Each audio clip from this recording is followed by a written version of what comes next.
NTA International, reaching the corners of the earth.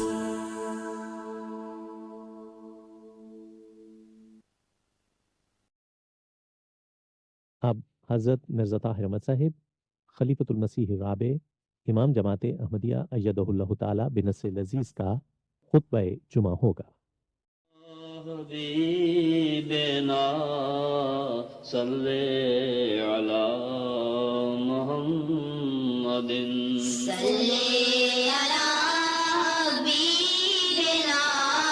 صلی علی محمد صلی علی رسولنا صلی علی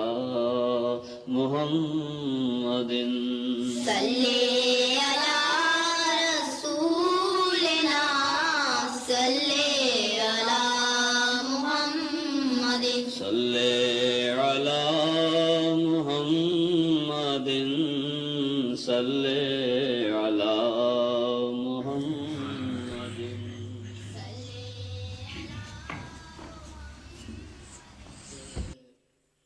السلام علیکم ورحمۃ اللہ، اذان دے دیں۔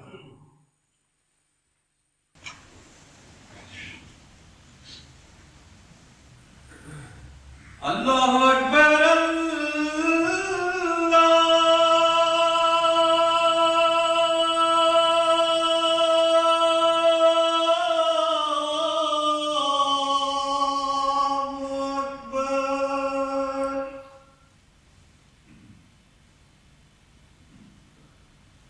اکبر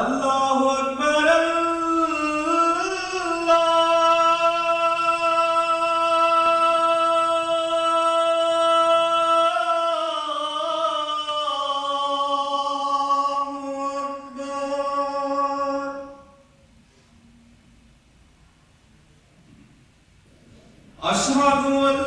لا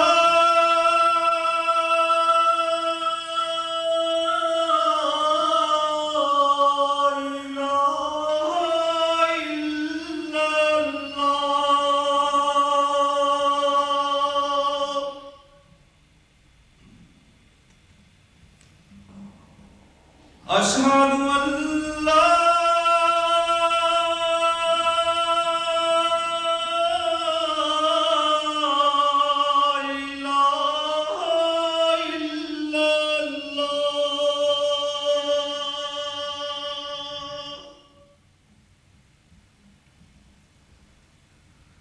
اشہد ان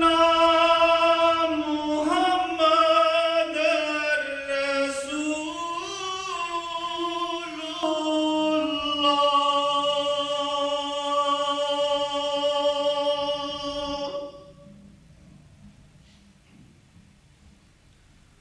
اشہد ان محمد رسول اللہ۔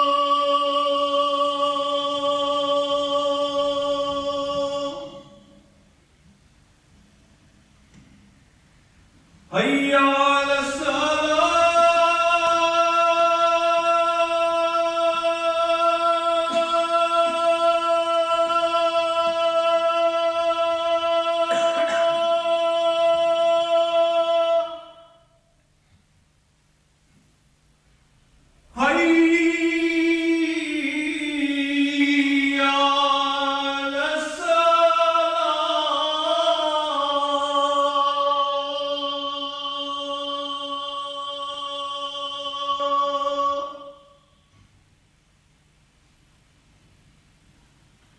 حی علی اللہ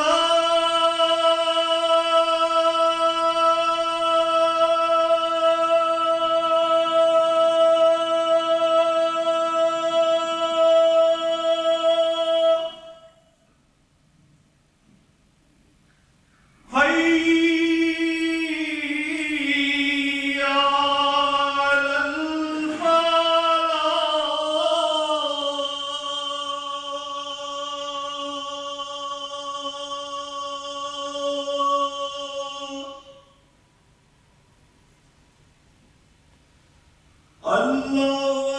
اللہ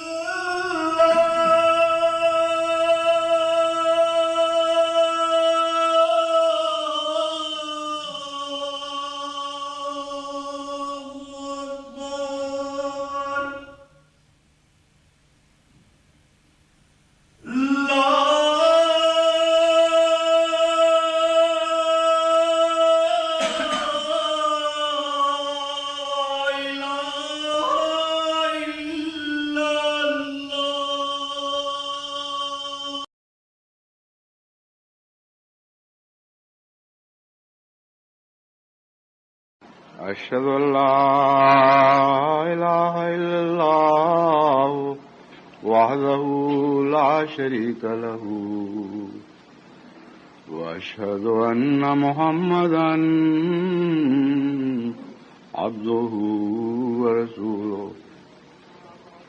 أما بعد فأعوذ بالله من الشيطان الرجيم بسم الله الرحمن الرحيم الحمد لله رب العالمين الرحمن الرحيم مالك يوم الدين إياك نعبد وإياك نستعين اهدنا الصراط المستقيم صراط الذين أنعمت عليهم غير المغضوب عليهم ولا الضالين.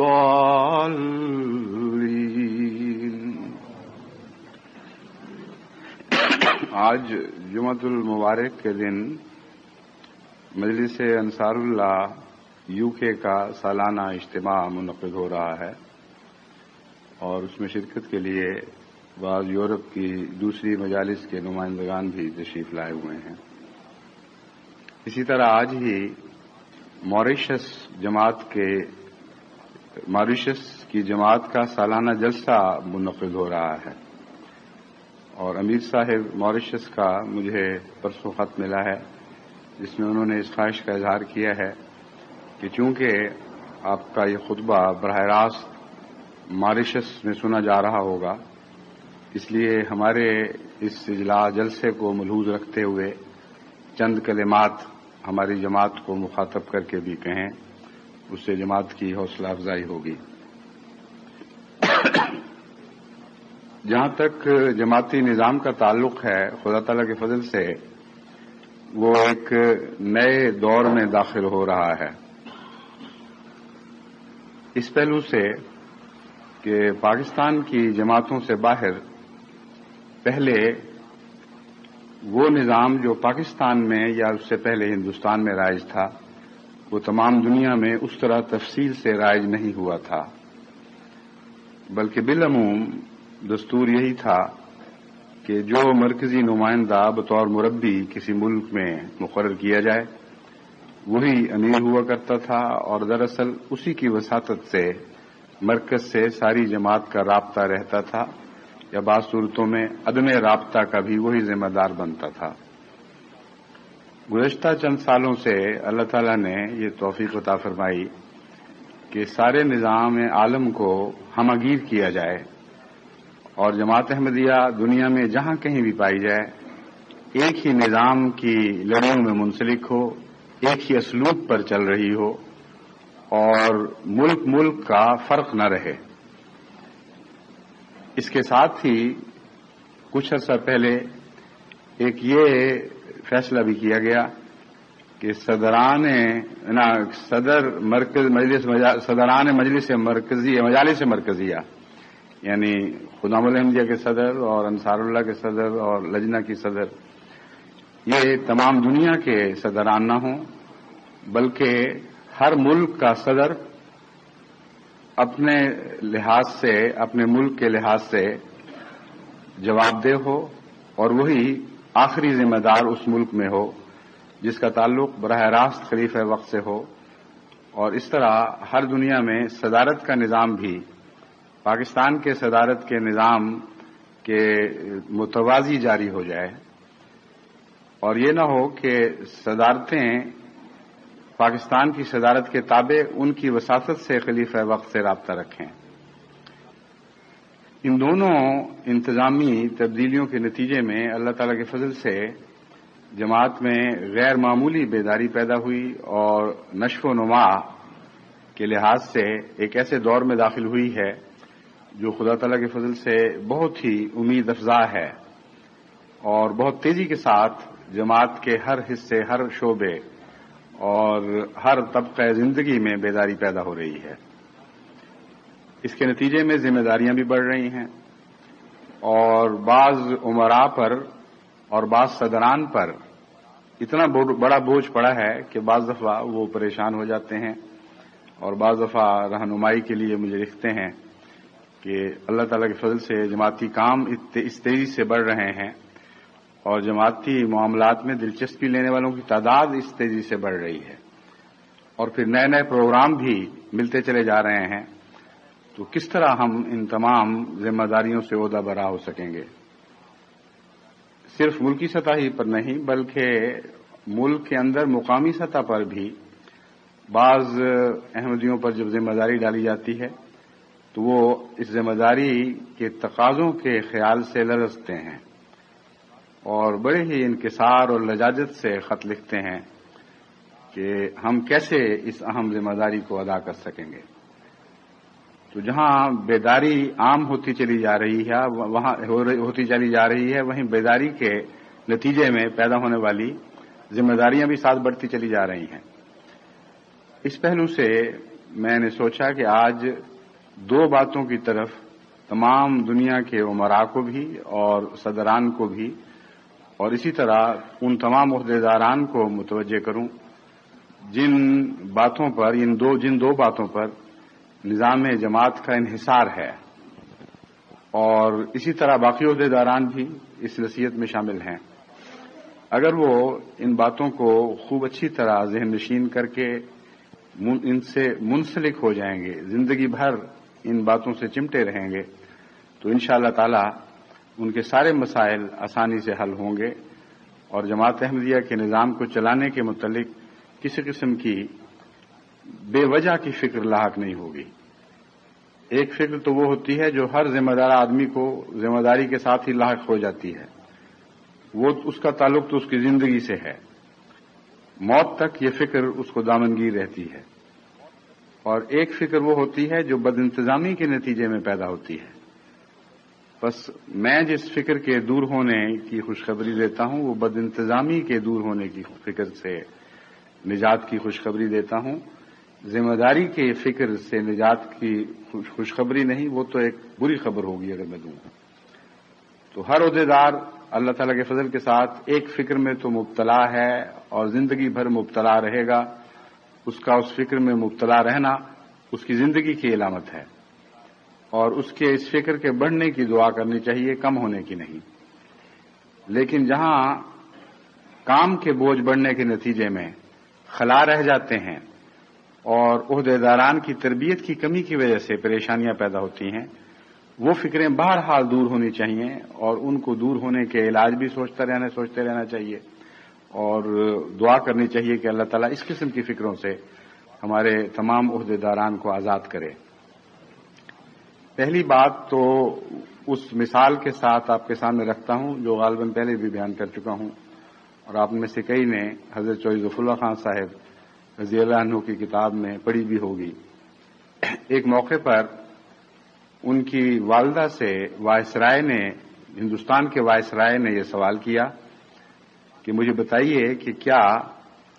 ایک چھوٹے سے گھر کا انتظام چلانا زیادہ مشکل ہے یا ایک ایسی عظیم سلطنت کا انتظام چلانا جو اس پر سورج غروب نہ ہوتا ہو؟ تو ان کی والدہ نے بڑے تحمل سے اور بڑی گہری فکر کے ساتھ جواب دیا کہ اگر خدا کا فضل شامل حال نہ ہو تو چھوٹے سے چھوٹے گھر کا انتظام بھی چلایا نہیں جا سکتا، چھوٹی سی چھوٹی ذمہ داری کو بھی ادا نہیں کیا جا سکتا، اور اگر خدا کا فضل شامل حال ہو جائے تو بڑی سے بڑی سلطنت کا انتظام چلانا بھی کوئی حیثیت نہیں رکھتا، ہر پہلو سے آسان ہو جاتا ہے، خود بخود چلنے لگتا ہے۔ کتنی گہری تقویٰ کی بات ہے جو صرف متقیوں کو نصیب ہو سکتی ہے، اور ایک عارف باللہ کا کلام ہے، اس کے سوا کسی کے ذہن میں ایسا خوبصورت، ایسا حسین، ایسا حقیقی جواب آ ہی نہیں سکتا۔ بس اس بات کو یاد رکھیں کہ جماعتی ذمہ داریاں بڑھنے کے نتیجے میں جہاں آپ کی ذمہ داریاں بڑھتی ہیں وہاں اللہ سے تعلق رکھنے کے نتیجے میں اللہ تعالیٰ کی ذمہ داریاں بڑھتی ہیں، اور وہ بندے جو خدا سے پیار کرتے ہیں اور خدا پر انحصار کرتے ہیں ان کے کام خدا خود آسان کر دیتا ہے اور ان کے کام از خود رواں ہو جاتے ہیں۔ اس لیے سب سے بڑی نصیحت یہ ہے کہ کاموں کے بڑھنے کے نتیجے میں آپ خدا سے تعلق بڑھائیں اور اس پر انحصار کریں۔ اس کا برعکس بہت ہی خطرناک ہے، جہاں آپ یہ خیال کریں کہ گویا آپ کے زور پر کام چل رہے ہیں، وہاں ایک نفسانیت کا کیڑا داخل ہو جاتا ہے جو نیک اعمال کو کھانے لگتا ہے، اور وہیں کاموں میں خرابی کی بنیادیں پیدا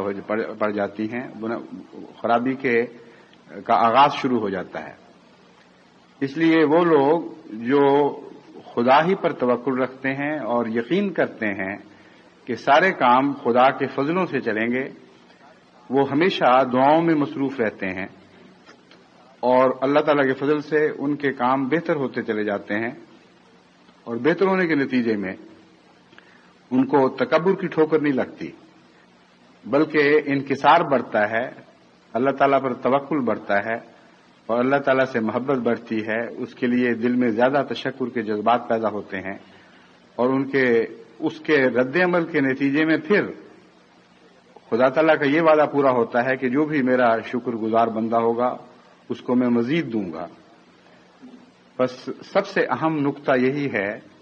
جس کو آپ یاد رکھیں، پلے باندھ لیں، کبھی ایک لمحہ کے لیے بھی بھلائیں نہیں کہ انتظام خواہ کتنے ہی بڑے اور وسیع تر ہوتے چلے جائیں، خدا کے فضل سے چلیں گے، اور جو لوگ خدا سے تعلق رکھتے ہیں ان کے کام آسان ہو جایا کرتے ہیں۔ اللہ تعالیٰ خود اپنے فضل سے وہ کام بنا دیتا ہے۔ اس لیے اپنا تعلق بڑھائیں اور پھر دعاؤں پر زور دیں، اور یاد رکھیں کہ جب بھی کوئی مشکل پیش آئے سب سے پہلا خیال دعا کا ہونا چاہیے، اور سب سے پہلا سہارا خدا کا ڈھونڈنا چاہیے۔ یہ عادت آپ کے زندگی بھر کام آئے گی اور ہمیشہ آپ کے سارے کام آسان کرتی چلی جائے گی۔ دوسرا پہلو ہے تقوی کا، جس کا اسی سے تعلق ہے۔ اللہ سے تعلق بڑھانا ہو تو تقوی کا معیار بھی بڑھانا چاہیے، اور اس پر میں بہت دفعہ گفتگو کر چکا ہوں، لیکن یہ مضمون اتنا وسیع ہے بلکہ عملاً لامتناہی ہے۔ میں سمجھتا ہوں کہ جس طرح خدا کی ذات لامتناہی ہے اس طرح تقوی کا مضمون بھی لامتناہی ہے، کیونکہ اس کا خدا کی ذات سے گہرا تعلق ہے۔ تمام تر انحصار تقوی کا اللہ تعالیٰ پر ہے۔ اس لیے متقی کے بلند مراتب اختیار کرنے کے ساتھ ساتھ تقوی کا مضمون بھی پھیلتا چلا جاتا ہے اور وسعت اختیار کرتا چلا جاتا ہے، اور اس کی کوئی حد نہیں آتی۔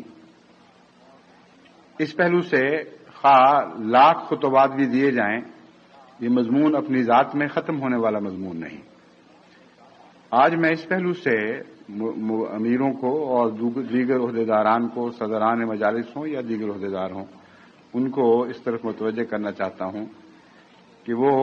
اس دعا کو، جس کی طرف پہلے بھی میں متوجہ کر چکا ہوں، اس کو خصوصیت کے ساتھ اپنا لازمہ بنا لیں، اس دعا کے ساتھ چمٹ جائیں اور اس دعا کو اپنے ساتھ چمٹا لیں، اور وہ ہے کہ وَجْعَلْنَا لِلْمُتَّقِينَ إِمَامًا، اے خدا ہمیں متقیوں کا امام بنا۔ یہ دعا کرتے ہوئے جب وہ اس پر غور کریں گے تو اس کے نتیجے میں نئے نئے مضامین ان کو سجھائی دیں گے، اور وہ مضامین ان کے کام آسان کریں گے۔ خاص طور پر اس مضمون کو پیش نظر رکھیں کہ اگر کوئی امیر ہے یا صدر ہے یا جیسا کہ میں نے کہا ہے دوسرا عہدیدار ہے، اس کا کام تب اچھا ہوگا اگر وہ متقیوں کا امام بننے کی دعا بھی کرے گا اور کوشش بھی کرے گا، اور اپنے ماتحتوں کا تقوی کا معیار بڑھانے کی کوشش کرے گا۔ عام طور پر یہ دیکھا گیا ہے کہ منتظمین یہ سمجھتے ہیں کہ ہم اگر حسن انتظام سے آراستہ ہوں، یعنی یہ صلاحیت ہم میں ہو کہ ہم اچھا انتظام چلا سکیں، تو یہی کافی ہے۔ حالانکہ ہرگز یہ کافی نہیں ہے. حسن انتظام اپنی ایک اہمیت رکھتا ہے، لیکن وہ مہرے جن کو اس نے چلانا ہے، وہ مادہ جس سے اس نے کام لینا ہے، اس کی اپنی صفات ہیں، اپنی خصلتیں ہیں، جن کے اچھے ہونے کے نتیجے میں حسن انتظام بہتر پھل لائے گا، اور جن کے کمزور ہونے کے نتیجے میں حسن انتظام کو بھی اسی طرح کمزور اور ناقص پھل لگیں گے. ہماری جماعت کا کارکن وہ مادہ ہے جس کا معیار بڑھانا ضروری ہے. اگر اس مادے کو تقوی نصیب ہو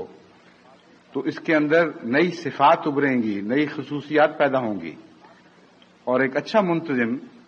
ایسے مادے سے بہت بڑے بڑے کام لے سکتا ہے. اگر تقوی کا معیار گرا ہو تو یہ ایک بوسیدہ اور بیکار مادہ ہوگا، جس کے نتیجے میں اچھے سے اچھا حسن انتظام بھی اس پر اچھا عمل نہیں دکھا سکتا اور اچھا نتیجہ پیدا نہیں کر سکتا. جو بوسیدہ چیز ہے اس کو کہاں تک آپ سنبھال سکتے ہیں؟ جو شکل بھی دیں گے وہ شکل عارضی ثابت ہوگی اور رخنوں والی ہوگی. اس لیے مٹیریل یعنی مادے کا اچھا ہونا بہت ہی ضروری ہے. اور یہ دعا ہمیں یہ بات سکھاتی ہے کہ دینی انتظامات میں، دینی معاملات میں ہر امیر، ہر صاحب امر کو اپنے ماتحتوں کے تقوی کا معیار بڑھانے کی فکر کرنی چاہیے، ورنہ وہ دعا اثر نہیں دکھائے گی جس کے ساتھ اس دعا کی تائید میں نیک اعمال شامل نہ ہوں. یہ وہ عمل صالح ہے جو رفت عطا کرتا ہے دعا کو. بس ہر دعا کے ساتھ ایک عمل صالح کا مضمون بھی چسپاں ہے، اس کے ساتھ وابستہ ہے، اس کو لازم ہے، اور اسی عمل صالح کو اختیار کرنا چاہیے جس کے لیے دعا کی جا رہی ہے. بس تمام عمراء اور تمام عہدیداران کی بہت بڑی ذمہ داری ہے، اور ان کی اپنی کامیابی کا انحصار اس بات پر ہے کہ جہاں وہ اپنے لیے متقیوں کا امام ہونے کی دعا کریں، وہاں اپنے ماتحتوں کا تقوی کا معیار بڑھانے کی کوشش کریں. اور اس پہلو سے مجھے یہ خلا محسوس ہوتا ہے کہ ہمارے جماعت کے بھی بہت سے منتظمین اس کو براہ راست اپنی ذمہ داری نہیں سمجھتے. وہ سمجھتے ہیں کہ یہ دو الگ الگ باتیں ہیں. ہم ہیں انتظام کے سربراہ اور مربیان یا بعض بزرگ لوگ تقوی کے سربراہ ہیں، اور گویا یہ دو الگ الگ چیزیں ہیں. حالانکہ جماعت احمدیہ میں جو ایک روحانی جماعت ہے، حسن انتظام کو حسن تقوی سے الگ کیا ہی نہیں جا سکتا. ایک ہی چیز کے دو نام ہیں. زندگی کے وجود کا حصہ، مومن کی زندگی کے وجود کا تقوی ایک دائمی حصہ ہے. اس لیے یہ باطل تصور دل سے بالکل نکال دیں کہ آپ منتظم ہیں اور تقوی کے نگران اور لوگ ہیں. آپ ہی منتظم بھی ہیں اور آپ ہی تقوی کے نگران بھی ہیں. اس لیے سب سے زیادہ نظر آپ کی اپنے ماتحت کارکنوں کے تقوی پر بھی ہونی چاہیے اور عام افراد جماعت کے تقوی پر بھی ہونی چاہیے. اور ہمیشہ اس فکر میں غلطاں رہنا چاہیے کہ میرے دائرہ کار میں جو احمدی بستے ہیں، خواہ کسی حیثیت سے بھی ہوں، کسی عمر سے تعلق رکھنے والے ہوں، ان کے تقوی کا کیا حال ہے. ان پر نظر رکھنی ضروری ہے. ان کی کمزوریوں کو دور کرنے کے لیے ہمیشہ تجزیاتی نظر اختیار کرنی چاہیے. لیکن تجزیاتی نظر سے مراد تخریبی تنقیدی نظر نہیں یا منتقمانہ نظر نہیں. اس معاملے میں بھی جماعت کو بار بار نصیحت کی ضرورت ہے. بعض لوگ اپنی خشکی کو نیکی سمجھنے لگتے ہیں، اور خشک مزاجی کی وجہ سے، کیونکہ وہ بدی کرنے کے اہل ہی نہیں ہوتے، کیونکہ مزاج ہی بڑا خشک ہوتا ہے، اس میں رس ہی کوئی نہیں، وہ اس سے نچوڑے گا کوئی کیا. نہ نیکی نچڑتی ہے نہ بدی نچڑتی ہے. اور وہ سمجھ رہے ہوتے ہیں کہ ہم تقوی کے بڑے اعلیٰ معیار پر فائز ہیں، اور ان کی علامت یہ ہے کہ ان کی تنقیدی نظر ہمیشہ لوگوں کو چھلنی کرتی رہتی ہے، اور کبھی اندرونی نظر سے اپنے آپ کو نہیں دیکھتے، اور یہ بھی نہیں دیکھتے کہ میری باتیں کسی کو تکلیف پہنچاتی ہیں یا آرام پہنچا رہی ہیں. میں بنی نوع انسان کے فائدے کے لیے باتیں کر رہا ہوں یا اپنا ایک دبا ہوا جذبہ انتقام پورا کر رہا ہوں. اور یہ ظاہر کر رہا ہوں کہ میں بہتر ہوں، تم لوگ گندے ہو۔ ایسے لوگ نیکوں پر بھی تنقید کرتے ہیں یہ بتانے کے لیے کہ جی یہ فلاں بات میں تو نیک ہوگا، آپ کو لگتا ہوگا، اندر سے پھولو تو یہ حال ہے۔ اور وہ گویا خدا نے ان کو داروغہ بنایا ہوا ہے اندر سے پھولنے کا۔ یہ پھولنے کا لفظ پنجابی ہے لیکن ہے بہت برمحل اطلاق پانے والا ہے، اس لیے میں نے عمدن اس کو استعمال کیا ہے۔ یعنی کوریت کر اندر سے تلاش کر کے قریب سے دیکھ کر معلوم کرنا کہ کون کون سے نقص اس کی اس پردے کے پیچھے چھپے ہوئے ہیں جو خدا کی ستاری کا پردہ ہے۔ بس یہ خدا کی ستاری کے پردے کو چاک کر کے اس سے پرے جھانک کر مومنوں کی برائیاں تلاش کرنے والے لوگ ہوتے ہیں۔ امیر کو اور منتظم کو ایسی آنکھ سے احتراز ضروری ہے اور ایسی سرشت سے اس کو توبہ کرنی چاہیے اور اللہ تعالیٰ کی پناہ میں آنا چاہیے۔ اس کی نظر بالکل اور طریق سے اپنی جماعت کو، اپنے ماتحتوں کو دیکھتی ہے جیسے ماں اپنے بچے کو دیکھ رہی ہوتی ہے۔ اس کی محبت میں پیار ہوتا ہے، اس کی نظر میں پیار ہوتا ہے، اس کی نظر میں فکر ہوتا ہے۔ اس کی نظر جب کسی برائی کو تلاش کرتی ہے تو اس کو گہرا غم لگا دیتی ہے، روگ لگا دیتی ہے اور وہ بے چین ہو جاتا ہے۔ دوسرے کو بے چین نہیں کرتا، خود بے چین ہوتا ہے، اور اس بے چینی کے نتیجے میں اس کے دل سے جو دعائیں اٹھتی ہیں ان میں ایک عجیب شان پیدا ہو جاتی ہے جو مقبولیت کی شان ہے، اور اس کی نصیحت میں اثر پیدا ہو جاتا ہے۔ بس اس پہلو سے خامیوں پر نظر رکھیں، کیونکہ خامیوں کو دور کرنے کی ذمہ داری ہر عہدے دار کی ذمہ داری ہے جو اپنے دائرہ کار میں اثر دکھائے گی۔ لیکن اس نظر سے، جس نظر سے میں نے آپ کو تلقین کی ہے، اس نظر سے خامیوں پر نگاہ رکھیں اور ان کو دور کرنے کی ہر ممکن کوشش کرتے رہیں، اور یاد رکھیں کہ جتنا زیادہ آپ جماعت کے اپنے ماتحتوں کے تقوی کے معیار کو بلند کریں گے اتنے ہی عظیم الشان، کامیاب، منتظم ثابت ہوں گے، اور اللہ کی نظر میں آپ کا اپنا مرتبہ بلند ہوگا۔ اس سلسلے میں ایک اور چیز بھی ہے جو قرآن کریم ہمیں تقوی کے معیار کو بڑھانے کے لیے بتاتا ہے، اس کو خصوصیت سے پیش نظر رکھنا چاہیے، اور وہ یہ ہے کہ ان اکرمکم عند اللہ اتقاکم، تم میں سب سے زیادہ معزز وہ شخص ہے اللہ کے نزدیک جو سب سے زیادہ متقی ہو۔ یہ بات بالکل درست ہے کہ اللہ کے نزدیک سب سے زیادہ معزز وہی شخص ہے جو سب سے زیادہ متقی ہو، لیکن یہ بات بھی تو درست ہے کہ جو اللہ کے نزدیک سب سے زیادہ متقی ہوگا وہ سب سے زیادہ اللہ کے رنگ ڈھنگ اختیار کرنے کی کوشش کرے گا۔ بس ہر متقی کا کام ہے کہ تقوی کو عزت دے، کیونکہ تقوی خدا کی نظر میں عزت پاتا ہے۔ یہ وہ بنیادی نقطہ ہے جس کو اپنے روزمرہ کے معاملات میں اختیار کرنے کے نتیجے میں جماعت میں تقوی کی قدر و قیمت بڑھے گی۔ اور اس سلسلے میں بھی بعض خطرات ہیں جن سے بچ کر چلنا ضروری ہے۔ قادیان میں مجھے یاد ہے کہ ہم نے یہ باتیں ورثے میں پائی تھیں، یعنی وہ نسلیں جو حضرت مسیح موعود علیہ الصلوۃ والسلام کے صحابہ کے ساتھ مل کر بڑی ہیں اور اس ماحول کو انہوں نے پایا ہے، ان کی اپنی کوئی خوبی نہیں تھی، مگر صحابہ کی جو تربیت حضرت مسیح موعود علیہ الصلوۃ والسلام نے فرمائی تھی، اس کے نتیجے میں یہ روزمرہ کی باتیں تھیں جن کا نصیحت سے تعلق نہیں تھا بلکہ ایک معاشرتی ورثہ تھا، اور اس ورثے میں یہ بات شامل تھی کہ عزت کے لائق وہی ہے جو نیک ہے، اور اس میں جو کلاس کا فرق ہے یہ بالکل کلیتاً نظر انداز ہو جایا کرتا تھا۔ یعنی مختلف طبقات جو دنیا کی نظر میں یعنی دنیا کے پیمانوں سے بنائے جاتے ہیں اور جن میں دنیاوی وجاہت، عہدہ، مقام، مرتبہ، دولت، یہ سارے وہ محرکات ہیں جو کسی رنگ میں حصہ لیتے ہیں، اور اس کے نتیجے میں کلاسز کا وجود ابھرتا ہے اور طبقات بنتے ہیں۔ یہ بھی ایک طبی روزمرہ جاری رہنے والا سوشل نظام ہے۔ اور اس سے مومن بھی کلیتاً بچ سکتا ہی نہیں، کیونکہ یہ ایک نظام ہے جو خود بخود تشکیل پاتا چلا جاتا ہے اور طبقات ابھرتے چلے جاتے ہیں۔ لیکن جہاں تک عزتوں کا تعلق ہے، وہاں عزتوں کے معاملے میں مومن ہمیشہ اللہ تعالیٰ کے اس فرمان کو پیش نظر رکھتا ہے کہ ان اکرمکم عند اللہ اتقاکم، طبقات بے شک ہوں، ہم نے تمہیں شعوب اور قبائل میں بھی تقسیم کیا ہوا ہے، اس طرح انسان بھی طبقات میں بٹ جاتا ہے، لیکن جہاں تک عزتوں کا تعلق ہے تم ہمیشہ تقویٰ کو عزت دینا،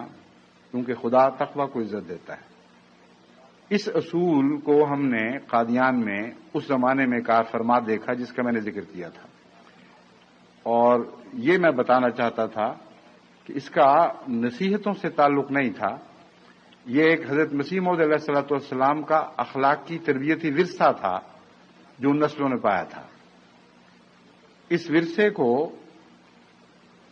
محفوظ رکھنے کی ضرورت ہے اور اس کی سرمایہ کاری کی ضرورت ہے۔ اب وہ دور آ گیا ہے جس دور میں اس ورثے کو دوبارہ بڑھانا چاہیے، کیونکہ تمام دنیا میں پھیلنے والی جماعتوں نے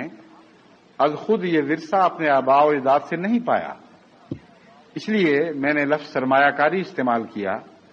یہ جماعت احمدیہ کا بہت ہی قیمتی سرمایہ ہے اور تعداد کے مقابلے پر یہ سرمایہ کم ہوتا دکھائی دے رہا ہے، اس لیے اس سرمایہ کو بڑی حکمت کے ساتھ اور بڑی محنت کے ساتھ دانشمندی سے بڑھانا چاہیے اور حرکت میں لانا چاہیے۔ بس امراء اور عہدیداران اگر یہ بات ہمیشہ پیش نظر رکھیں کہ تقویٰ کو عزت ملنی چاہیے، تو اللہ تعالیٰ کے فضل سے دوبارہ یہ سرمایہ نشو و نما پانے لگے گا اور جماعت پھر اس پہلو سے بہت ہی متمول ہوتی چلی جائے گی، یہاں تک کہ ہم اس دور کی تمام نسل کو اس پہلو سے اتنا متمول اور غنی کر دیں کہ آئندہ آنے والی نسل پھر شکر کے ساتھ ان کی طرف دیکھے، جس طرح ہم نے بڑے ہی شکر کے ساتھ جھکی ہوئی نگاہوں سے اپنی پہلی نسلوں کو دیکھا تھا اور اس بات کو ہمیشہ دل میں جانشین کیا کہ ہم ان کی دولتوں کا سرمایہ حاصل کرنے والی نسل ہے۔ ویسا ہی آج کی نسل خدا کرے کہ اس پہلو سے اتنی متمول ہو جائے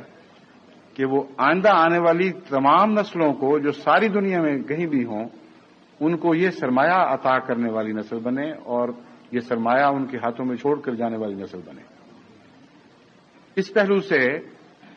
جیسا کہ میں نے بیان کیا تھا بعض خطرات بھی ہوتے ہیں، ریاکاریاں بھی شروع ہو جاتی ہیں بعض دفعہ اور تصنعات بھی آ جاتے ہیں، بعض اور کئی قسم کے بھی ایسے خطرات ابھرتے ہیں جن کی نشاندہی ضروری ہے۔ لیکن اس سے پہلے میں مختصراً آپ کو بتاتا ہوں کہ قادیان کا معاشرہ تھا کیا۔ ایک ایسا عجیب معاشرہ تھا جس کی کوئی مثال دنیا میں نہیں تھی۔ وہاں ایک غریب مزدور جو سارا دن محنت کر کے پالتا تھا، اپنا پیٹ پالتا تھا، بچے تھے تو ان کی نگرانی بھی کرتا تھا اسی محنت سے، وہ ایسی بعض دفعہ اپنی نیکی کی وجہ سے ایسا عزت کا مقام پاتا تھا کہ بڑے بڑے دنیاوی طبقات سے تعلق رکھنے والے جھک کر اس سے ملتے تھے، اس کو محبت اور پیار اور اکرام کی نظر سے دیکھتے تھے، مصافحہ کرتے وقت عزت کے ساتھ مصافحہ کیا کرتے تھے اور دعا کی درخواست کرتے تھے۔ ایسے فقیر بھی تھے وہاں جن کی بے حد عزت کی جاتی تھی۔ مجھے یاد ہے ہماری مسجد مبارک کے نیچے سیڑھیاں اترتے ہی بائیں طرف ایک چبوترے کے اوپر شمس الدین مرحوم ایک درویش تھے جو مفلوج تھے اور ان کا گزارا بھیک پر تھا، لیکن کوئی دنیا کا بھکاری اس شاید کم ہی کبھی کسی نے اتنی عزت پائی ہو جتنی وہ بھائی شمس الدین کی عزت کی جاتی تھی، کیونکہ یہ بھی ہمارے معاشرے کا ورثہ تھا کہ چونکہ وہ نیک انسان تھے اور خدا سے تعلق رکھنے والے انسان تھے اور بھکاری اس رنگ کے نہیں تھے کہ بھیک کی خاطر بیٹھے ہوں، ایک مفلوج آدمی بیٹھا تھا جو آئے کبھی عزت اور محبت کے ساتھ کچھ دے جائے تو اس کو دعا دے کر قبول کرتے تھے۔ اور اسی سے چندے بھی دیا کرتے تھے. ان کے اس مقام کا ایک احترام قائم تھا، اور بچے بھی جب گزرتے تھے تو بھائی شمس الدین کہہ کے سلام کر کے ادب سے جھک کر وہاں سے گزرا کرتے تھے. وہاں بعض پاگلوں کی بھی عزت کی جاتی تھی، کیونکہ وہ نیکی کی حالت میں پاگل ہوئے اور پاگل پن کی حالت میں بھی نیکی ساتھ چل رہی تھی، اور ان کے ساتھ بھی بڑی محبت اور احترام کا سلوک کیا جاتا تھا. چنانچہ ایک ایسے ہی پاگل تھے جو مجھے یاد ہے، حضرت مرزا بشیر احمد صاحب رضی اللہ تعالیٰ عنہ کے مردانے میں بڑے حق کے ساتھ داخل ہوا کرتے تھے. ان کی وہاں جو مطالبہ ہو وہ پورا کرنے کی کوشش کی جاتی تھی. مجلس میں بیٹھتے تھے، اپنے رنگ کی باتیں کر کے چلے جایا کرتے تھے، اور پاگل پن تو تھا لیکن پاگل پن کے ساتھ کچھ نیکی کی حکمت بھی ہوتی تھی. وہ جو ہمارے معاشرے میں مجذوب کا تصور پیدا ہوا ہے وہ غالباً اسی وجہ سے ہوا ہے، جو بیرونی معاشروں میں نہیں ملتا. مجذوب ایسے پاگل کو کہتے ہیں جو غالباً پاگل ہونے سے پہلے خدا سے تعلق رکھنے والا ہوتا تھا، اور اس کی وجہ سے پاگل پن میں بھی اس تعلق کی جزا اس کو ملتی رہتی ہے، اور اس کے منہ سے بعض دفعہ عارفانہ کلمات جاری ہوتے رہتے ہیں. جہاں جاہل سوسائٹی ہو وہاں وہ اس نقطے کو نہ سمجھنے کی وجہ سے پاگلوں کی عزت کرنے لگ جاتے ہیں. ہر فقیر پاگل بے وقوف، ہاں وہ گاندھی بکنے والا ہو، اس کی بھی عزت کرنے لگ جاتے ہیں، کہتے ہیں جی مجذوب ہے. حالانکہ یہ جہالت ہے، ہر شخص مجذوب نہیں ہوا کرتا. مجذوب وہ پاگل ہے جس کے پاگل پن میں بھی خدا کے تعلق کے آثار ظاہر ہوں، اور بسا اوقات اس کے منہ سے عرفان کی باتیں جاری ہوتی ہیں جو قرآن اور حدیث اور سنت کے مضامین کے مطابق ہوتی ہیں، ان سے ٹکرانے والی نہیں. بہرحال جب ایسی سوسائٹی ہو تو جیسا کہ میں نے بیان کیا ہے، یہ عزتیں طبقات کے پیش نظر نہیں کی جاتی بلکہ تقویٰ کے پیش نظر کی جاتی ہیں. ایسے بھی وہاں بزرگ تھے جو ہر لحاظ سے بلند مقام اور مرتبہ مراتب رکھتے تھے، اپنے عہدوں کے لحاظ سے بھی، دنیا کے لحاظ سے بھی. ان کو اس وجہ سے کہ خدا نے ان کو دنیاوی عزت دی ہے، حسد کا شکار نہیں بنایا جاتا تھا. تقویٰ کی سوسائٹی کا ایک یہ بھی پہلو ہے جسے پیش نظر رکھنا چاہیے. بعض جہلاء تقویٰ کا یہ مطلب سمجھتے ہیں کہ صرف غریب کی عزت کی جائے اور امیر کو نفرت کی نگاہ سے دیکھا جائے. لیکن متقی وہ ہے جو تقویٰ کی عزت کرتا ہے. تقویٰ اگر گودری میں بھی دکھائی دے تو وہ اس سے محبت کرے گا اور پیار کرے گا. اگر شاہانہ فاخرانہ لباس میں بھی دکھائی دے تب بھی وہ تقویٰ سے پیار کرے گا. نہ گودری کے چیتھڑے اسے تقویٰ کی عزت کرنے سے باز رکھ سکیں گے، نہ فاخرانہ لباس کی چمک دمک اس کی نظر میں حائل ہو سکے گی، کیونکہ اس کی نظر تقویٰ کی عاشق ہوتی ہے. جہاں بھی دکھائی دے وہ اس کی عزت کرتی ہے. بس یہ وہ اکرام ہے تقویٰ کا جو ہم نے اس آیت کریمہ سے سیکھا جس میں اللہ تعالیٰ فرماتا ہے انا اکرمکم عند اللہ اتقاکم. ہمیشہ یاد رکھنا کہ تمہارا خدا تقویٰ کو عزت دیتا ہے. اگر اس خدا سے تمہیں محبت اور تعلق ہے تو تم بھی ہمیشہ تقویٰ کو عزت دینا. اگر سوسائٹی میں تقویٰ کو عزت دی جائے تو تقویٰ پنپتا ہے اور بڑی عمدگی سے نشو و نما پاتا ہے. جیسے بہار میں از خود پودے جو پہلے مرجھائے ہوئے دکھائی دیتے ہیں وہ نئی نئی کونپلیں نکالنے لگتے ہیں، نئے رنگ ان پہ ظاہر ہوتے ہیں. اسی طرح تقویٰ کے لیے ایک ماحول کی ضرورت ہے، اور یہ ماحول جس کا میں ذکر کر رہا ہوں یہ تقویٰ کی افزائش میں بہت ہی اہم کردار ادا کرتا ہے. لیکن اس کے نتیجے میں جیسا کہ بہار ہو یا برسات ہو تو بعض غلط جڑی بوٹیاں بھی سر نکالنے لگتی ہیں. ایسے ماحول میں بعض دفعہ دنیا دار لوگ بھی نیکی کے لبادے اوڑھ کر ذاتی فوائد حاصل کرنے کی کوشش کرتے ہیں اور ان میں نمائش آ جاتی ہے، اور وہ تقویٰ کو بعض دفعہ پیسے کمانے کا ذریعہ بنا لیتے ہیں. ایسی عورتیں پیدا ہو جاتی ہیں جو پیر بنتی ہیں اور ان کی ایجنٹس ہیں وہ مشہور کرتی ہیں کہ فلاں بی بی جو ہے بڑی نیک ہے، وہ اتنے تہجد پڑھتی ہے، اتنی نمازیں پڑھتی ہے، کسی مراد کو کسی ضرورت کے وقت اس کے دربار میں حاضری دو گے تو مرادیں پوری ہوں گی. یہ مرض بڑھ کر پھر قبر پرستی تک پہنچ جایا کرتی ہے. ایسے خطرناک اڈوں سے پناہ مانگنی بھی ضروری ہے. اور بعض باتیں ہیں جو سچے تقوی اور دکھاوے کے تقوی میں تفریق کرنے والی ہیں، ان کو آپ پیش نظر رکھیں. مجھے یاد ہے حضرت مسلم موعود رضی اللہ تعالیٰ عنہ اس معاملے میں بڑی ہی باریک اور نگران نظر رکھتے تھے. اس لیے بعض لوگ جن کی طرف لوگوں کا رجحان ہوتا تھا اس پر وہ سخت رد عمل دکھایا کرتے تھے، اور بعض لوگ جن کی طرف لوگوں کا رجحان ہوتا تھا اس پر نہ صرف یہ کہ رد عمل نہیں دکھاتے تھے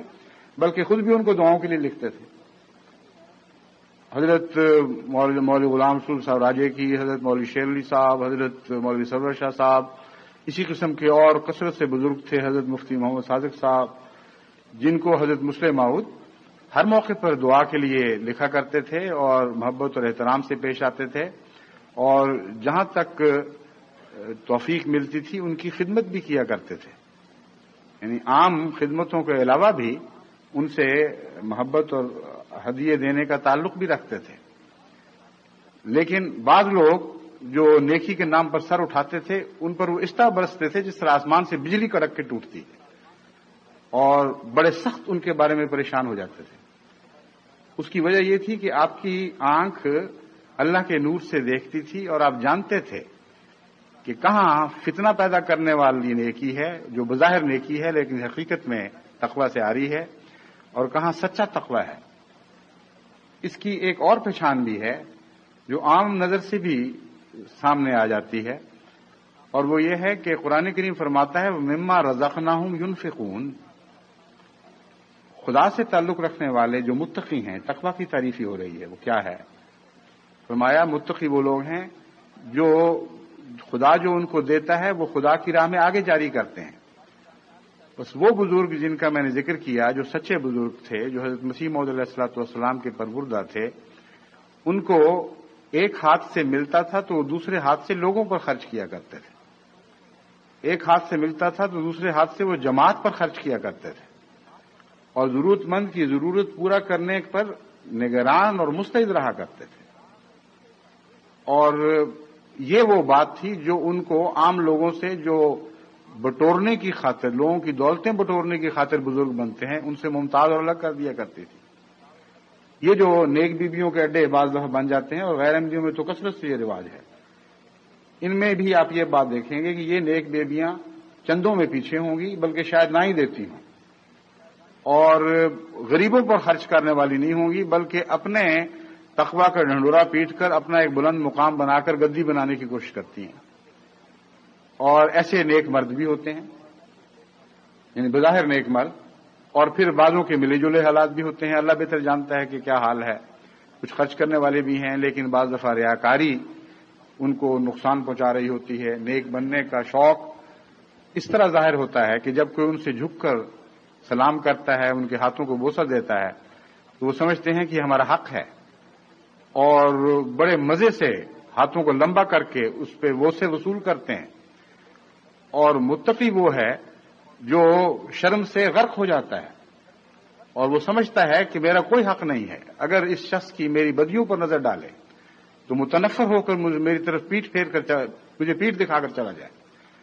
اور اب ان دونوں کے دل کے معاملات ہیں، اللہ بہتر جانتا ہے کون متقی ہے اور کون نہیں. مگر وہ لوگ جن کو خدا اپنا نور عطا کرتا ہے وہ ظاہری طور پر ثبوت نہ ہونے کے باوجود جانتے ہیں کہ کن میں سچے تقوی کی روح ہے اور کن میں سچے تقوی کی روح نہیں. اس دوسرے پہلو سے تقوی کا معیار بڑھانے کے لیے انکسار کا معیار بڑھانا ضروری ہے. یاد رکھیں کہ تقوی کی جڑیں جتنی گہری ہوں اتنا ہی زیادہ تقوی کا درخت نشو و نما پاتا ہے، اور تقوی کی جڑیں گہری ہونے کا مطلب انکسار کا بڑھنا ہے. جتنا زیادہ کسی شخص میں عارفانہ انکسار ہوگا اتنا ہی زیادہ اس کی جڑیں زمین میں گہری پیوست ہوں گی، اور اتنا ہی زیادہ صحیح معنوں میں اس کا تقوی کا درخت نشو و نما پائے گا. اس مضمون کو قرآن کریم نے یوں بیان فرمایا وَأَصْلُهَا ثَابِتٌ وَفَرْعُهَا فِي السَّمَاءِ، کہ وہ کلمات طیبہ جو خدا کے کلام کا مظہر ہوا کرتے ہیں، ان کی مثال ایسے درختوں سے ہے جن کی جڑیں ثابت ہوں اور جن کی شاخیں آسمان سے باتیں کرنے والی ہوں۔ یہاں لفظ ثابت استعمال کیا گیا، یہ نہیں فرمایا گیا کہ جڑیں گہری ہوں، لیکن اس ایک لفظ ثابت نے دو مضامین بیان کر دیے، کیونکہ بعض درخت جن کی جڑیں گہری ہوں اور کھوکھلی ہوں، یعنی اندرونی طور پر بیماریوں کی شکار بھی ہوں، وہ ثابت نہیں ہو سکتے، اور بعض دفعہ اپنے مادے کی مزاج کے لحاظ سے، یعنی جو قدرت نے مادے کو صفت بخشی ہے، اس پہلو سے بعضوں کی جڑیں ویسے ہی کمزور ہوتی ہیں، گہری ہوتی ہیں، مگر جب آندھی چلتی ہے تو وہ جڑوں سے درخت ٹوٹ کے گر جاتے ہیں، اور اگر گہری نہ ہوں اور مضبوط ہوں اور زمین کی سطح پر پھیلی ہوں، جیسا کہ عموماً یورپین درختوں میں یہ بات پائی جاتی ہے، تو بڑے بڑے تناور درخت، بہت اچھے لہلہاتے ہوئے، نشو و نما پاتے ہوئے، ہر موسم میں ترقی کرتے ہوئے درخت آندھی کے مقابل پر اس طرح منہدم ہو جاتے ہیں جس طرح کھوکھلی جڑوں والے درخت بعض دفعہ گر جایا کرتے ہیں۔ پیچھے جب آندھیاں آئیں تو جن جگہوں پارکوں میں کبھی کسی میں ہم سیر پہ جاتے رہے ہیں، ان میں جب سیر پہ جانے کا موقع ملا تو میں نے تعجب سے دیکھا کہ بہت ہی عظیم الشان درخت جن کا بہت روپ پیدا ہوتا تھا، ان کی جڑیں سطحی تھیں، اور اکثر درخت جڑوں سے اکھڑے ہیں، ان کی جڑیں بھی ساتھ اکھڑی ہیں، ان کے اوپر لفظ ثابت کا اطلاق نہیں ہو سکتا، کیونکہ ثابت لفظ میں دونوں خوبیاں آ جاتی ہیں، ایسی جڑیں جو مضبوط ہوں اور درخت کو تحفظ دیں، اور ایسی جڑیں جو گہری ہوں، کیونکہ ابتلا کے وقت اگر وہ گہری نہیں ہوں گی تو ثابت نہیں رہ سکیں گی، اس لیے مضبوط بھی ہوں تو کافی نہیں۔ بس قرآن کریم کی فصاحت و بلاغت کا یہ کمال ہے کہ اس نے تقویٰ کے درخت کی مثال ایسے جڑوں والے درخت کی مثال سے دی ہے جس کی جڑیں ثابت ہوں، یعنی مضبوط بھی ہوں اور گہری بھی ہوں،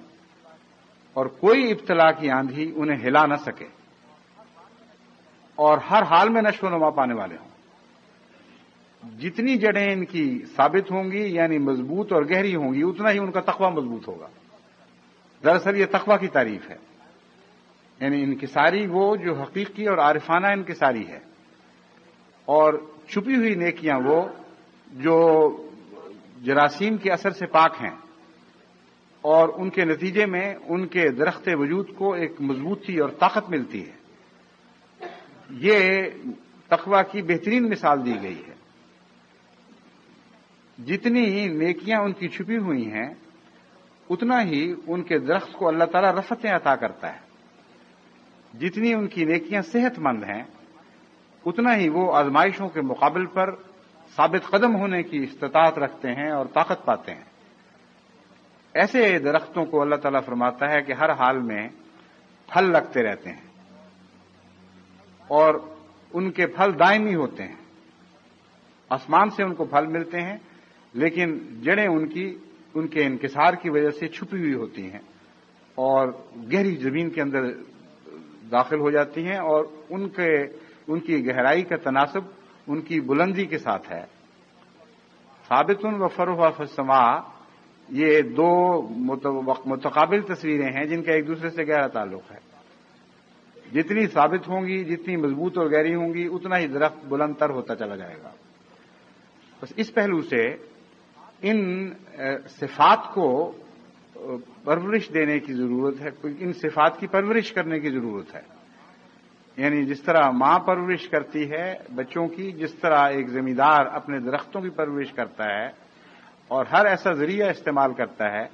جس سے یہ صفات پیدا ہوں جو میں نے آپ کے سامنے رکھی ہیں، اسی طرح عمراء اور عہدیداران کو اپنے ماتحت عہدیداران کی تربیت کرنی چاہیے، اور ان سے معاملات کے درمیان جب ایسی باتیں دکھائی دیں جن سے معلوم ہو کہ بعض پہلوؤں سے ان کے تقویٰ میں کمزوری ہے، بعض دفعہ جذبات سے مغلوب ہو جاتے ہیں، بعض دفعہ کسی شخص سے اس بنا پہ حسد کرنے لگتے ہیں کہ اس کو امیر کا زیادہ قرب حاصل ہے، اور اس کی کمزوریوں کی تلاش شروع کر دیتے ہیں. بعض دفعہ اپنے مزاج کے اختلاف کی وجہ سے دوسرے کی اچھی بات بھی ان کو بری لگنے لگ جاتی ہے اور مجلس عاملہ میں اس بنا پر پارٹی بازیاں شروع ہو جاتی ہیں. بعض دفعہ گروہی تعلقات کی بنا پر مشورے غلط دے جاتے ہیں اور جس کے ساتھ دوستی زیادہ ہو اس کی ضرور تائید کرنی ہے، اگر ضرور نہیں تو اکثر صورتوں میں تائید کرنی ہے. اس قسم کی بہت سی بیماریاں ہیں جو جڑوں کو کھانے والی ہیں. ایسے درختوں کی جڑیں بظاہر گہری بھی ہوں تو ثابت نہیں کہلا سکتی. بس ایک امیر کے لیے یا ایک صدر کے لیے یا دوسرے منتظم کے لیے اگر وہ اپنا تقوی کا معیار بڑھا لے اور خدا کے نور سے دیکھنے لگ جائے، یہ باتیں معلوم کرنا ہرگز مشکل نہیں ہے. اس لیے ان باتوں پر وہ تنگی محسوس کرنے کی بجائے ایسے لوگوں کے لیے گہری ہمدردی کے جذبات رکھے، ان کی خاطر دکھ محسوس کرے. تنگی اور چیز ہے اور دکھ اور چیز ہے، ان دونوں باتوں میں فرق ہے. تنگی کے نتیجے میں بعض عمراء پھر بیزار ہو جانے لگتے ہیں، کہتے ہیں کیا بکواس ہے، کس قسم کے بےہودہ لوگ ہیں، اور وہ ان کا دل اچاٹ ہونے لگ جاتا ہے. دکھ کے نتیجے میں ان کے لیے زیادہ فکر، ان سے زیادہ گہرا تعلق ہونے لگ جاتا ہے. بس تنگی محسوس کرنے کی بجائے ان کے لیے دکھ محسوس کرنا چاہیے. تنگی کو خدا تعالیٰ نے منع فرمایا ہے، جیسا کہ حضرت مسیح موعود علیہ الصلوۃ والسلام کو الہاماً فرمایا ولا تسم عن الناس. یہاں جو تسم کا مضمون ہے یہ تنگی کا مضمون ہے. تکلیف تو پہنچے گی تجھے لوگوں کے کثرت سے آنے کے نتیجے میں، بے وقت تجھ سے مطالبات کرنے کے نتیجے میں، لیکن دل میں تنگی نہ پیدا کرنا. ہاں جو تکلیف کے نتیجے میں جو دوسرے لوازمات ہیں ان سے تو انسان کو مفر نہیں ہے. ان میں دعا کی طرف متوجہ ہونا، قربانی کی روح اختیار کرنا، زیادہ انکسار اختیار کرنا اور بہت سی خوبیاں ہیں جو خدا کی خاطر تکلیف اٹھانے کے نتیجے میں خود بخود پیدا ہوتی ہیں. تو اگر تنگی نہ ہو تو وہ خوبیاں پیدا ہوں گی، اگر تنگی ہوگی تو وہ خوبیاں ضائع ہو جائیں گی. بس جب میں تنگی کہتا ہوں تو اس وسیع مضمون کو پیش نظر رکھ کر یہ الفاظ استعمال کر رہا ہوں کہ عمراء کو اور عہدیداران کو چاہیے کہ اپنے ماتحتوں میں جب اس قسم کی خامیاں دیکھیں تو تنگی محسوس کرنے کی بجائے ان کے لیے درد محسوس کریں اور ان کو نصیحت کریں اور ان کو اس طرح پرورش دیں کہ گویا ان کا اپنے وجود کی بنا ان پر ہے. اس پہلو سے عہدیدار اور امیر درخت کا وہ حصہ بن جاتا ہے جو باہر نکلا ہوا ہے، جس کی شاخیں آسمان پہ ہیں، اور یہ تمام عہدیدار اور کارکن اس کی جڑیں بن جاتے ہیں. بس ایک اور منظر ہمارے سامنے ابھرتا ہے اور وہ یہ ہے کہ ہر عہدیدار کو یہ سمجھنا چاہیے کہ اس کے ماحصل کی بلندی اور جو کچھ وہ خدا کی نظر میں حاصل کرتا ہے اس کی رفعت اس بات پر منحصر ہے، اور یعنی اس بات پر بھی بہت حد تک منحصر ہے کہ ان کے ماتحتوں کا تقویٰ کیسا ہے. اگر وہ متقی ہوں گے، اگر وہ پیوستہ ہوں گے اور گہرے ہوں گے اور ثابت کہلا سکتے ہوں گے تو ایسے امیر کا درخت بہت رفتیں اختیار کرے گا اور اس کے کاموں کو بہترین پھل لگیں گے. بس اس نئی تعریف کے روح سے، اس نئے زاویے کے روح سے پھلوں کی تعریف بدل جاتی ہے. یہاں پھلوں سے مراد ہے جماعت کی اجتماعی کوششوں کا پھل. جتنا زیادہ جڑیں اچھی ہوں گی اور ان کے تقویٰ پر امیر کی یا دیگر عہدیداروں کی نظر ہوگی، اسی حد تک ان لوگوں کی اجتماعی کوششیں پھل لائیں گی اور اس کے نتیجے میں امیر چونکہ ان کا نمائندہ ہے اور ان کا ایک سمبل بن جاتا ہے، اس لیے اس کی رفتیں یعنی امیر کی سربلندی اور اس کی ترقی دراصل ساری جماعت کی سربلندی اور ساری جماعت کی ترقی ہے. تو اس پہلو سے گہری نظر رکھتے ہوئے اپنے ماحول کی نگرانی کرنی چاہیے، کمزوریوں پر بھی نگاہ رکھنا چاہیے، تقویٰ سے وابستہ ان فتنوں پر بھی نگاہ رکھنی چاہیے جن میں سے بعض کی مثال میں نے دی ہے، لیکن اور بھی بہت سے فتنے ہیں جو نیکی کا روپ دھار کر جماعتوں کو شیطانی وساوس میں بھی مبتلا کرتے ہیں اور شیطانی تحریکات کو پھیلانے میں مدد دیتے ہیں، ان سب پر نگاہ رکھتے ہوئے اور استغفار کرتے ہوئے اور دعا کرتے ہوئے اگر تمام وہ جماعتی عہدیداران اپنے کام کے معیار کو بڑھانے کی کوشش کریں گے تو میں ان کو یقین دلاتا ہوں کہ کام دراصل خدا ہی نے کرنے ہیں۔ وہی بات ہے جس سے میں نے اس خطبے کا آغاز کیا تھا کہ کام خواہ چھوٹا ہو خواہ بڑا ہو، خدا کی طرف سے توفیق مل جائے تو ہر بات آسان ہو جاتی ہے، ہر بات پہاڑی ندیوں کی طرح خودرو بڑی طاقت سے بہنے لگتی ہے، اور اس کو چلانے کے لیے، اس کو جاری کرنے کے لیے کسی بظاہر محنت کی ضرورت نہیں پڑتی۔ جو محنت اس میں داخل ہوتی ہے وہ ایک طبی قانون کے طور پر خود بخود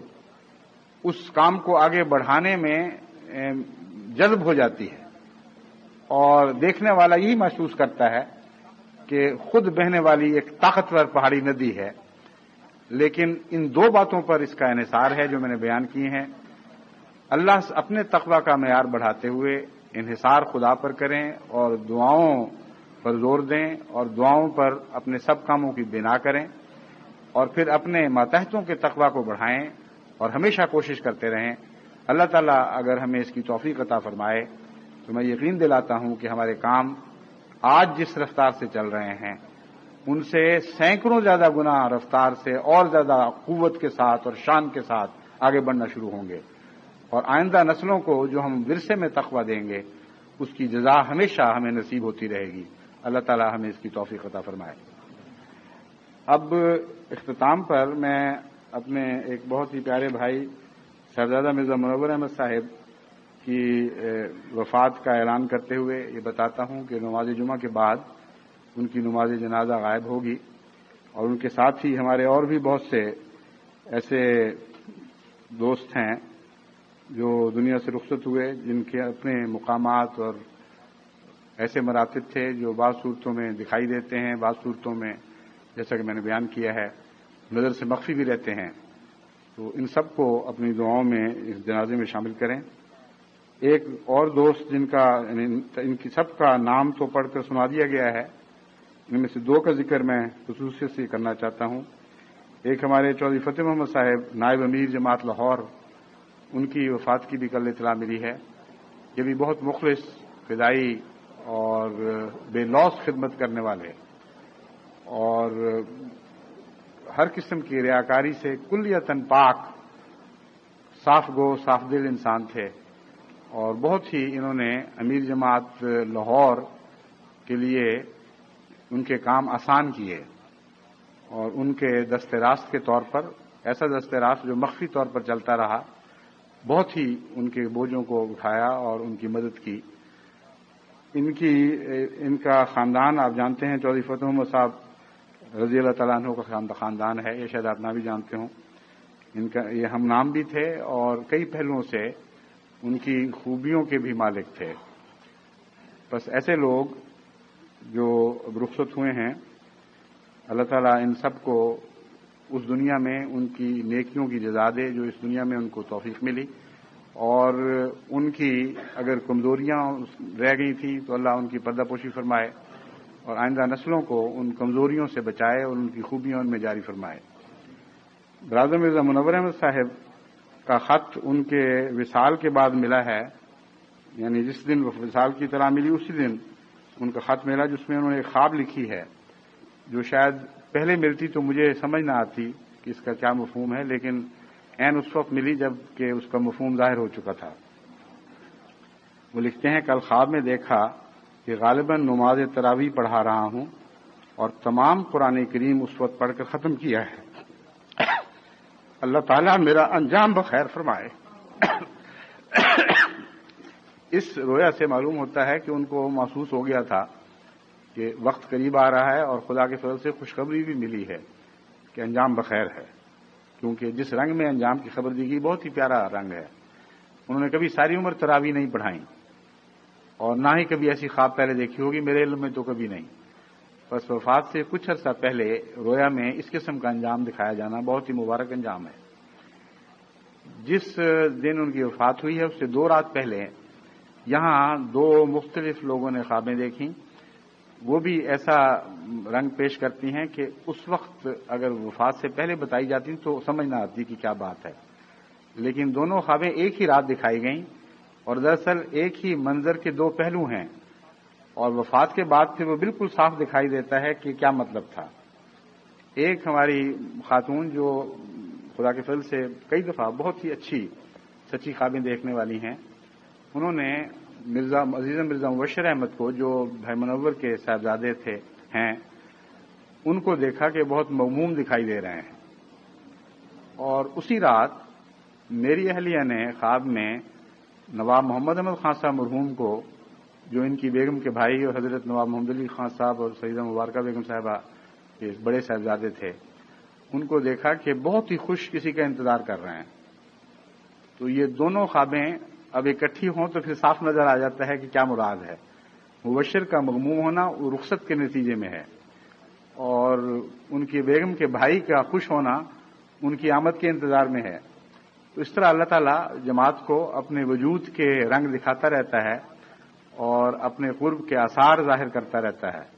اللہ تعالیٰ ہمیشہ جماعت کو اس قسم کے قرب کے نشان دکھاتا رہے جس پر ان کے ایمان کی بنا ہے اور انحصار ہے، جس پر در حقیقت ہمارے تقویٰ کا انحصار ہے۔ صاحبزادہ مرزا منور احمد صاحب کے متعلق صرف ایک بات کہہ کر اب میں اس خطبے کو ختم کروں گا کہ ان میں جو سب سے زیادہ حسین پہلو تھا وہ خلافت سے ان کا عشق اور وفا کا پہلو تھا۔ ایسی حیرت انگیز ان کو خلافت سے محبت تھی اور اس کا احترام ملحوظ تھا کہ جب وہ ملتے تھے تو جس محبت اور خلوص سے ملتے تھے میں پانی پانی ہو جاتا تھا شرم سے۔ بعض دفعہ طبیعت پر بوجھ ہوتا تھا کہ اب یہ سب کے سامنے آ کے اس طرح اظہار کریں گے تو میرا کیا حال ہوگا۔ بڑے بھائی تھے اور اس سے پہلے کی زندگی میں وہ ناراض بھی ہوا کرتے تھے، ان کا بالکل اور رنگ کا تعلق تھا، لیکن جب سے خدا تعالیٰ نے خلافت کا منصب عطا کیا ان کی کیفیت ہی بدل گئی۔ اور سب بھائیوں میں نے سب سے زیادہ اس پہلو سے ان میں امتیاز دیکھا ہے، ایک غیر معمولی امتیازی شان پائی ہے۔ تو اللہ تعالیٰ انہیں غریق رحمت فرمائے اور ان کی اولاد کو بھی یہ نیکیاں زندہ رکھنے کی توفیق عطا فرمائے۔ کیا کیا صورتیں ہیں جو خاک میں پنہا ہو گئی ہیں یا ہو رہی ہیں، یہ صورتیں پچھلی صدی نے پیدا کی تھیں۔ خدا کرے کہ اگلی صدی میں ان کے پسماندگان کی گل و لالہ کی شکل میں ان کی خوبیاں زندہ رہیں، اور اگلی صدی ان بزرگوں کا یہ ورثہ پائے، اور پھر ان کے پنہا ہونے کے بعد نئے لالا گل پھوٹتے رہیں۔ خدا کرے کہ یہ سلسلہ دوام اختیار کرے اور ہمیشہ اچھی نسلیں پیچھے چھوڑ کر جانے والی ہوں۔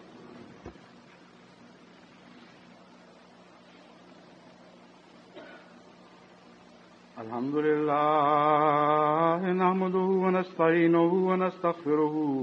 ونؤمن به ونتوكل عليه ونعوذ بالله من شرور أنفسنا ومن سيئات أعمالنا من يهده الله فلا مضل له ومن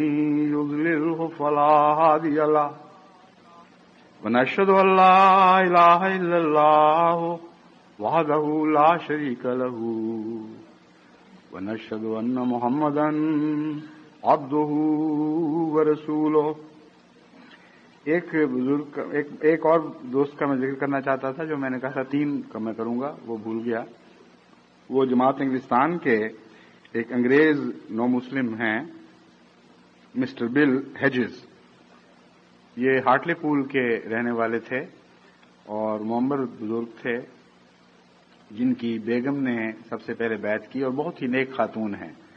اور بےحد تبلیغ کا شوق،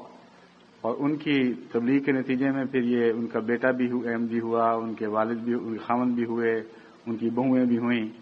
اور اب وہ ایک انگریز خاندان ہے جو اوپر سے نیچے تک سارے کا سارا سچے دل سے مخلص مسلمان بنا ہوا ہے۔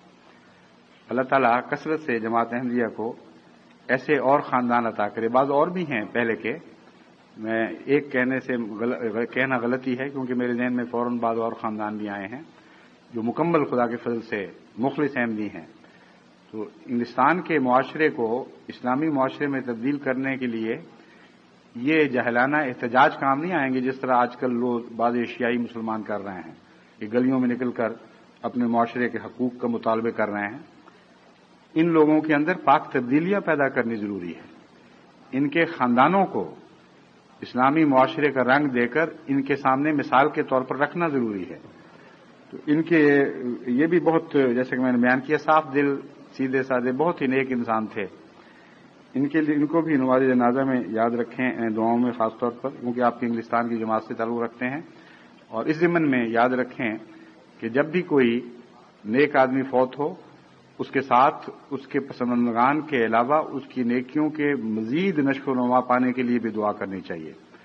تاکہ ایک کی کمی ہزاروں دوسروں کے حصول کے نتیجے میں پوری ہو۔ اللہ تعالی ہمیں اس کی توفیق عطا فرمائے۔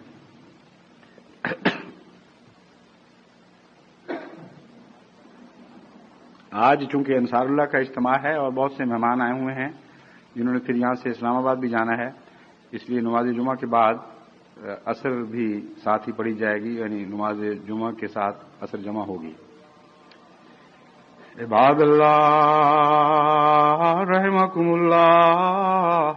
ان اللہ یامر بالعدل والاحسان وایتاء ذی القربى وینہی عن الفحشاء والمنکر والبغی یعظکم لعلکم تذکرون۔ اذکروا اللہ یذکرکم وادعوہ یستجب لکم ولذکر اللہ اکبر۔